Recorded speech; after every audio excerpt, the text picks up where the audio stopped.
Hello guys, welcome back to Dark Angels Intuition. Welcome back to my channel. Welcome back sa mga palaging nag-aabang ng mga readings ko.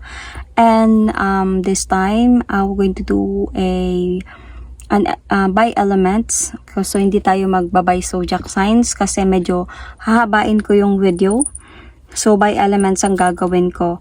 So this reading is about ano yung gusto niyang sabihin sa'yo. Ano yung mga pwedeng mangyari by the month of February sa mga sitwasyon na makikita ko dito. So, let's see. Let's start. Aries, Sagittarius, Leo, fire element. Okay, fire signs. Let's start. I'm going to pull an oracle card. This is an Island Time Wellness oracle card for Aries, Sagittarius, Leo. So, let's see. Aries, Sagittarius, Leo, what's the situation? So, magbabanggit ako ng mga zodiac sign dito, of course. And let's see. Looking at your photos, missing you, nostalgia, making new memories. So, somebody might be, you are missing somebody here. Might be, this is on your side. So, might be may namimiss ka dito. Person, namimiss mo yung person mo or palagi mong tinitignan yung mga photos nyo sa social media dahil namimiss mo siya or anything. So, let's see. Ano yung gusto niyang sabihin sa'yo? Ano yung gusto niyang sabihin sa'yo?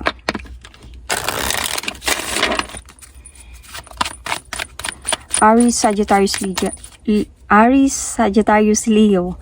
So, cross-watchers, pwedeng kayo to at hindi sila Aries, Sagittarius, Leo. Takes what resonates and leave the rest. Okay? Hindi lahat maka-resonate dito. So many things reminds me of you. We both know I am not the one for you. Ouch. Finding out the truth crushed me. So, I think may mga revelation na nangyayari dito sa sitwasyon ninyo, Aries, Sagittarius, Leo, sa mga oracle cards na to.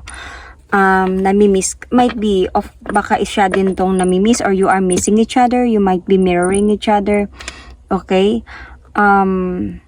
Naalala ka niya, and siguro pareho kanyong alam yung katotohanan dito, and let's see.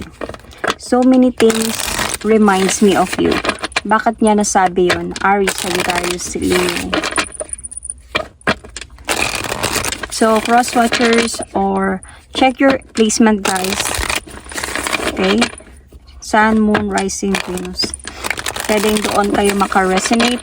Pwedeng dito. Pwedeng makontinue doon yung reading ninyo. However, maka-resonate pa din kayo. So many things reminds me of you. Bakit niya nasabi to sa'yo? You are in a separation, of course, obviously. You might be dealing, this might be you, Aries, or you might be dealing with the same Aries, okay? Or Sagittarius and Leo might be merong Aries sa placement chart ninyo. So, check your placement. I can also see Aquarius here as well. So, anyway, so many things reminds me of you nung time. Siguro to na may mga arguments sa inyo, may mga conflicts sa inyo, and then andun siya sa point na merong ang nawasak sa inyo. And through this, nagkakaroon siya ng realization. Nagkakaroon siya ng spiritual awakening, kaya naalala ka niya. So, I can sense here that might be this, you are dealing with someone from the past or recent past. Or this is somebody, might be a matured person, might be your husband, or something like that. Baka may responsibility kayo nito. Kasi nagkakaroon kasi siya dito ng spiritual awakening. Na yung mga bagay na mali na ginawa niya is hindi niya dapat ginawa yun sa'yo. Nung time na naghiwalay kayo. Nagkaroon ata kayo ng arguments ng person na to. You might be married, you might be going to get married, you might be a live-in partner, something like that. Or it's either vice versa, okay? So, takes what resonate. Pwedeng cross-watchers sa cross-watchers to. Or, just put yourself in a situation kung saan kayo naka-resonate. Anyway, nagkaroon kasi ng clarity dito. nagkaroon ng clarity from your side, and ito yung dahilan kung bakit kayo naghiwalay talaga ng person na yun. Feeling ko merong mga bagay dito. Pwede kasi ganito to eh. Kasi this is a general love reading, not a personal reading. So, parang maraming pwedeng basahin dito. Pwede din kasi to siyang ganito.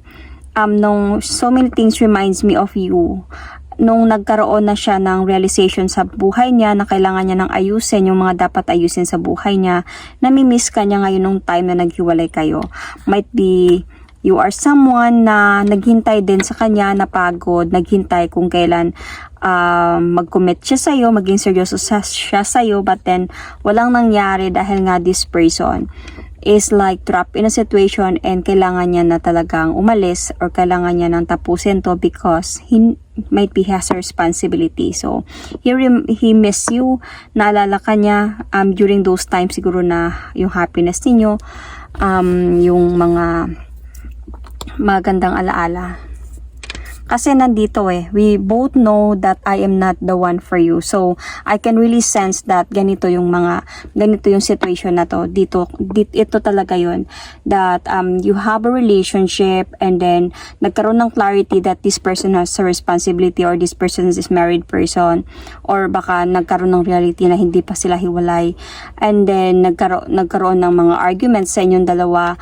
And then nagkaroon ng fight. Then this person, during those time na nasa tower moment kayo, ibig sabihin, dahan-dahan kayo nawawasak, on and off connection, anything, is nagkakaroon sa kanya ng realization that he really need to fix things in his life. So, and right now, parang namimiss ka niya. Nare-remind ka lang, reminiscing lang. So, let's see. Bakit niya sabi sa'yo that we both know I am not the one for you?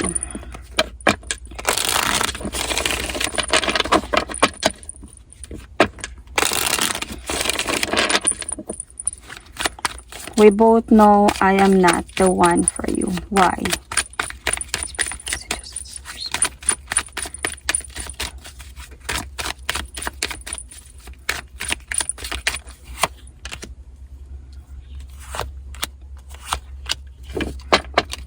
Okay, so as I said, this person is trapped in a situation. You might be dealing with the Capricorn, Virgo, Taurus. So, itong person na to, or I can see also a Cancer, Scorpio, Pisces could be. Or check your chart placement. Natrap siya sa situation. And kailangan niya talaga ayusin yung buhay niya. Kaya mag-o-offer siya ng new beginning to this person. So, kailangan niya ng changes talaga sa buhay niya. Kailangan niya mag-focus na talaga this time. And kailangan niyang tuldukan ng mga dapat tuldukan. Ang hirap kasi, parang para sa kanya, ang bigat naman ng mga nangyayari.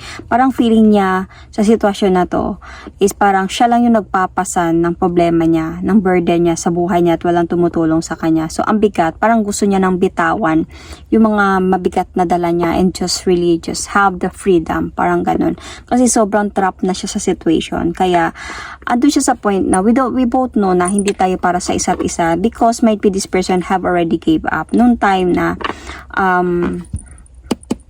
dahan-dahan na kayong nawawasak because of the past person. So, parang doon siya nag-offer ng commitment, love, and pagbabalikan. So, pinag-isipan niya to ng sobra. Sobra niya itong pinag-isipan bago niya to ginawa. And you know that. You know about that past person. I think this person became so open to you. Yeah, fire sign. So, baka this is not just, baka vice versa to. Baka para sa mga cross-watchers, you can comment down below. Because naging open kasi itong person na to. So, you might really dealing with some earth signs or fire signs here. Okay, so, alam mo yung mga nangyayari, alam mo na hindi talaga kayo para sa isa, but then I think you jump in, okay, parang you take the leap of faith, baka dahil sa pagmamahal na nararamdaman nyo sa isa't isa, kaya trinay nyo, but then ang bigat na kasi talaga. So this is the exciting one. I finding out the truth crush me. So let's see.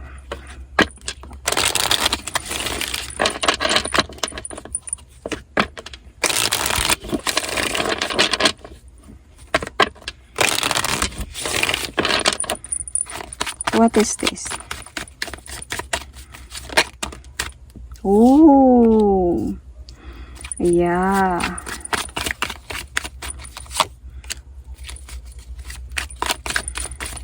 Okay. Kaya pala.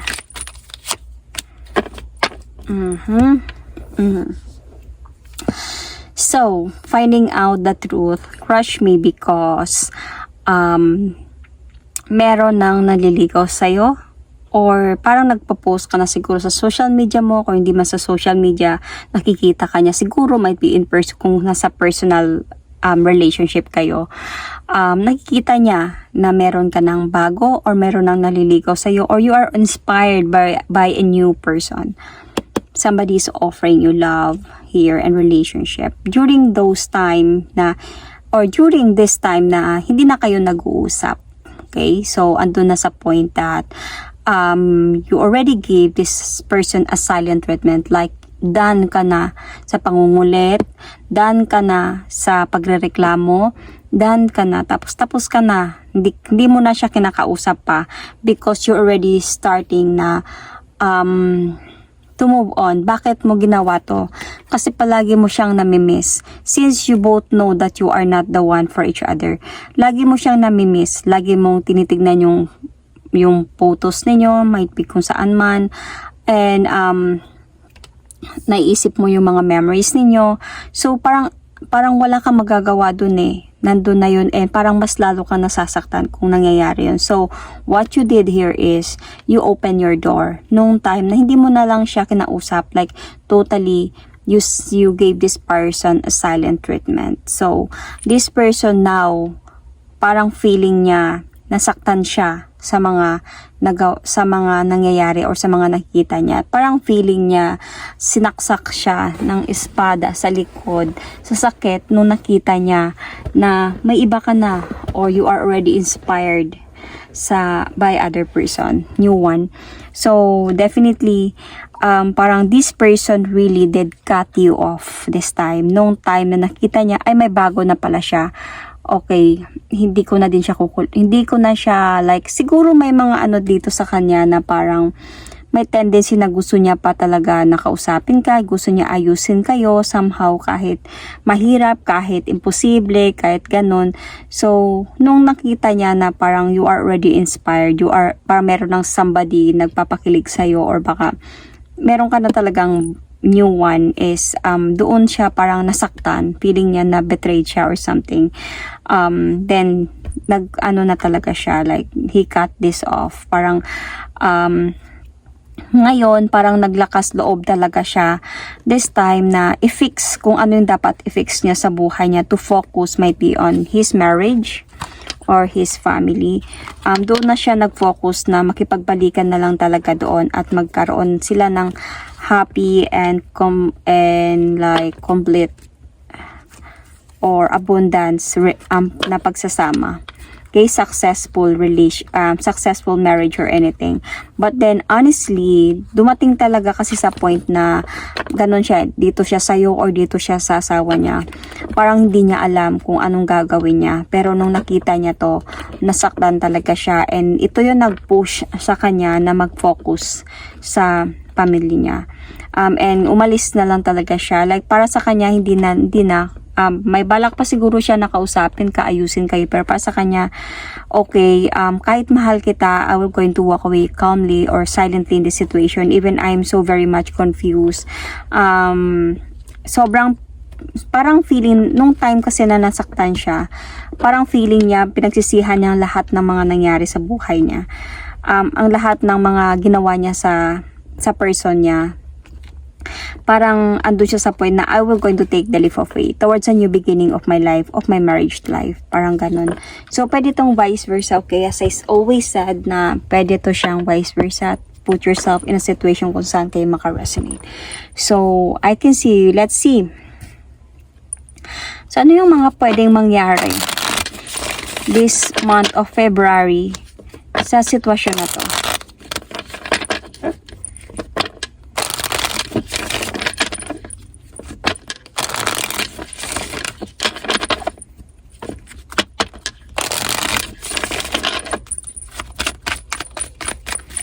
So, ano yung mga pwedeng mangyari this month of February sa situation na to? Aries, Sagittarius, Leo. You might also be dealing with a Virgo sign or merong Virgo sa chart mo. Cancer, Scorpio, Pisces. Nakikita ko pa din dito.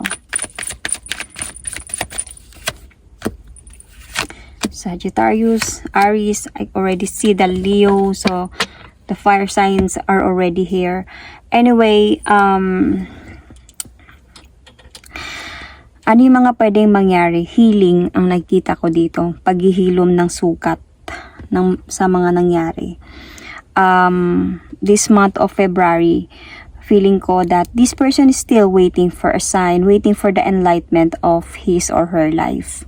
Okay? But nakita ko he wanted to have a balanced connection already.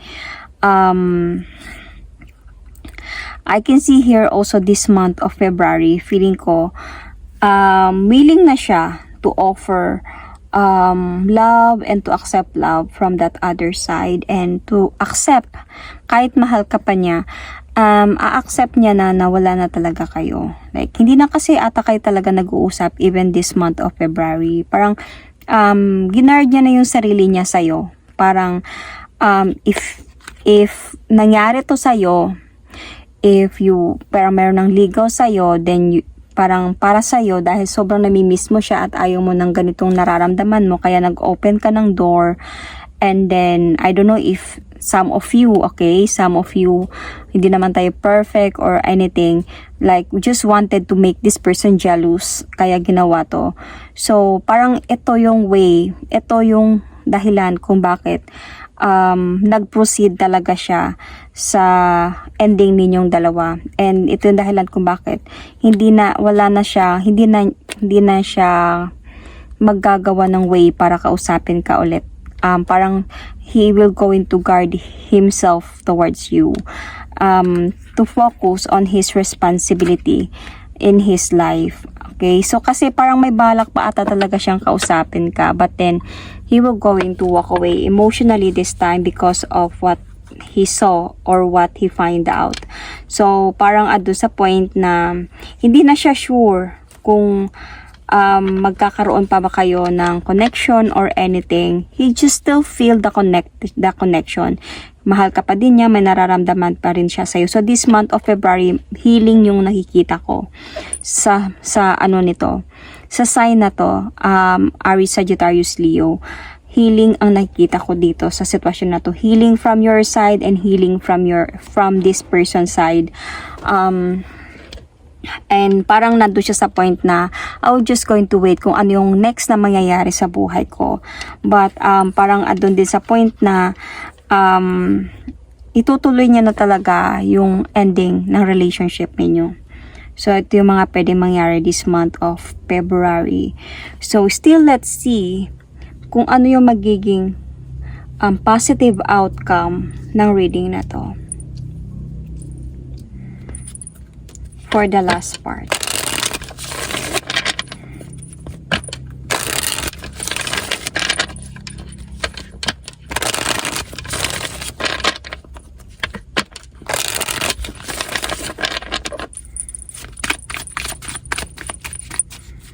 Positive outcome. Pisces sign is also here, you might be dealing with. Okay.